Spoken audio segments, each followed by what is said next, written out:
અમેરિકાની માફક United Kingdom અથવા બ્રિટન અથવા ઇંગ્લેન્ડે પોતાના દેશમાં રહેલા ગેરકાયદેસર પરદેશીઓ અથવા તો ઇલીગલ ઇમિગ્રન્ટ્સને કાઢી મૂકવાની અથવા તો એમના વિરુદ્ધ કાર્યવાહી કરવાની શરૂઆત કરી દીધી છે. શરૂઆત આજકાલની નથી, જાન્યુઆરીમાં થઈ ગઈ છે. અને બ્રિટિશ મીડિયા અને બીજા વૈશ્વિક સમાચાર સંસ્થાઓ એને ટ્રમ્પ સ્ટાઇલ ક્રેકડાઉન એવું નામ આપે છે, કારણ કે ટ્રમ્પે જે રીતે સત્તામાં આવતા જ ગેરકાયદેસર વસાહતીઓને કાઢી મૂકવાની શરૂઆત કરી, એ રીતે બ્રિટનના વડાપ્રધાન કેર સ્ટારમર અત્યારે છે એ આ પ્રકારનો કેર વર્તાવી રહ્યા હોય એવું લોકોને લાગે છે.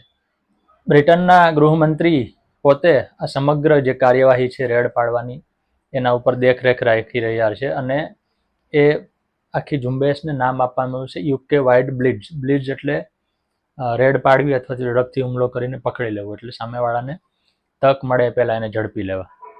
તો બ્રિટનના ગૃહમંત્રી પોતે જ ધ્યાન રાખી રહ્યા છે, એનો મતલબ કે મામલો ખાસો ગંભીર છે. અને બ્રિટનના નવા વડાપ્રધાન અને ગૃહમંત્રી બધાનું એવું માનવું છે કે અમારા દેશમાં જે લોકો ગેરકાયદેસર ઘૂસી આવ્યા છે એ દેશને નુકસાન કરે છે અને પોતે પણ પોતાનો જીવ જોખમમાં મૂકે છે. આવું ન કરવું જોઈએ, જેથી જે લોકોને કાયદેસર રીતે બ્રિટનમાં પ્રવેશવું છે એમને મુશ્કેલી ન થાય. બ્રિટિશ સરકારે જે આંકડા રજૂ કર્યા છે એ પ્રમાણે જાન્યુઆરી મહિનામાં આવી રેડ આખા દેશમાં 828 સ્થળોએ પડી. હવે દેશ તો નાનો છે, આપણે જાણીએ છીએ ગુજરાત જેવડો, એટલે 828નો આંકડો નાનો લાગે, પણ એ દેશ માટે ઘણો મોટો છે. એમાંથી 6.25 જેટલા ગેરકાયદેસર વસાહતીઓ અટલાણે પકડાણા છે, અને એમાં કેટલાક ભારતીયો પણ છે અને શક્ય છે ગુજરાતીઓ પણ હોય. પણ એ ગુજરાતીઓ હશે કે જે ગેરકાયદેસર રીતે ગયા હોય. બ્રિટનમાં ગુજરાતીઓની વસ્તી મોટે પાયે છે, ઘણી જગ્યાએ ત્યાં ગુજરાતી બોર્ડ પણ જોવા મળે છે, પણ એ બધા કાયદેસર રીતે વસેલા છે, એમને કોઈ નુકસાન થવાનું નથી, એમને કોઈ ખતરો પણ નથી. જેટલી આપણને બ્રિટનની જરૂર છે એટલી જ બ્રિટિશરોને પણ આપણી જરૂર છે. પણ જે ગેરકાયદેસર રીતે ઘૂસ્યા છે એમના વિરુદ્ધ દરેક દેશ કાર્યવાહી કરતો હોય. અમેરિકાએ શરૂ કરી, બ્રિટને શરૂ કરી, એટલું જ નહીં, ભારત અને ગુજરાતમાંય ચાલે છે. એટલે આજે જ 12મી ફેબ્રુઆરીએ જ આપણા ગુજરાતના ગૃહમંત્રી હર્ષ સંઘવીએ ટ્વીટ કરી છે કે અમદાવાદ ક્રાઇમ બ્રાન્ચે રાષ્ટ્ર વિરોધી પ્રવૃત્તિ કરતા 15 બાંગ્લાદેશીઓને ઝડપા છે, જે ગેરકાયદેસર રીતે અહીંયા રહેતા હતા અથવા તો પ્રવેશતા હતા. એટલે ઇલીગલ ઇમિગ્રન્ટ હોય, કોઈ પણ દેશ માટે નુકસાનકારક હોય, એ કંઈ રોકેટ સાયન્સ નથી, એ બહુ સરળ ને સમજવા જેવી વાત છે. યુકે વાઇડ બ્લિટ્ઝમાં જે દરોડા પડી રહ્યા છે, મોટે ભાગે તે રેસ્ટોરન્ટ, કાર વોશ કરનારી જગ્યાઓ, બાર અને અમુક સુપર સ્ટોર કે જ્યાં બધું જ મળતું હોય, આપણા પ્રોવિઝન સ્ટોર જેવા, એવા સ્ટોરમાં પાડવામાં આવ્યા છે ને એમાંથી જ મોટાભાગની ગડબડ પકડાણી છે. ત્યાં કોઈ કામ કરતો હોય માણસ લીગલ છે કે કેમ, એને બ્રિટનમાં કઈ રીતે એન્ટ્રી મેળવી છે વગેરે તપાસ થાય છે.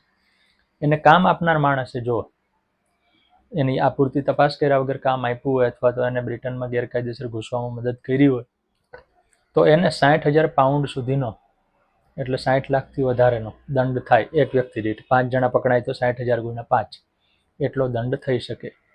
આ મુદ્દે અત્યારે બ્રિટિશ સરકારનું વલણ અત્યંત કડક લાગે છે.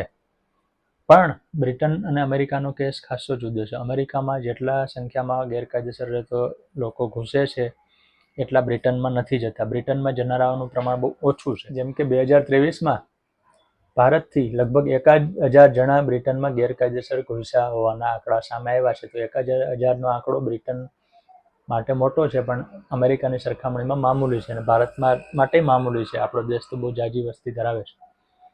બીજું કે અમેરિકાનો સરહદ છે એમાં 2 બાજુ સમુદ્ર છે, 2 બાજુ જમીન છે, ઉત્તરે કેનેડા, દક્ષિણે મેક્સિકો. જ્યારે બ્રિટનની સરહદ છે દરિયાઈ છે, માત્ર દરિયાઈ દેશ છે, ફરતી બાજુ દરિયો જ છે. એટલે બ્રિટન જવું હોય એમણે ફરજિયાત દરિયાઈ માર્ગે પ્રવેશવું પડે, કારણ કે એરપોર્ટ ઉપર તો તુરંત પકડાઈ જાય. તો દરિયાઈ માર્ગે ફ્રાન્સ કે જર્મનીના કાંઠે ઉતરી અને ત્યાંથી હોડીમાં ઇંગ્લિશ ચેનલ પાર કરીને ગેરકાયદેસર વસાહતીઓ હોડી દ્વારા અને કેટલીક વાર તરીને પણ બ્રિટનના કાંઠે પહોંચે છે, અને ત્યાં એમને નોકરી મળી જાય કે કામ મળી જાય તો એ સ્થિર થાય છે. ઇલીગલ ઇમિગ્રન્ટ્સને પકડીને કાર્યવાહી કરવાનું મોટું કારણ તેમની ગુનાહિત પ્રવૃત્તિ છે. જે લોકો ઇલીગલી રહે છે, ગેરકાયદેસર રહે છે અને ગુનાહિત પ્રવૃત્તિ નથી કરતા, એમને એટલો વાંધો નથી આવતો. પણ ચોરી, લૂંટફાટ, મારધાડ, ખૂન ખરાબા, આતંકવાદ વગેરેમાં સંકળાયેલા હોય એવા લોકો જો ઇલીગલ જણાય આવે તો કોઈ પણ સરકારને એમ થાય કે પહેલાં આ લોકોને પકડી અને દેશની બહાર કરો, અને આ લોકો વિરુદ્ધ કાર્યવાહી કરશું તો આવતીકાલે જે ગુનો કરવા જઈ રહ્યા છે એ લોકો પણ અટકી જશે.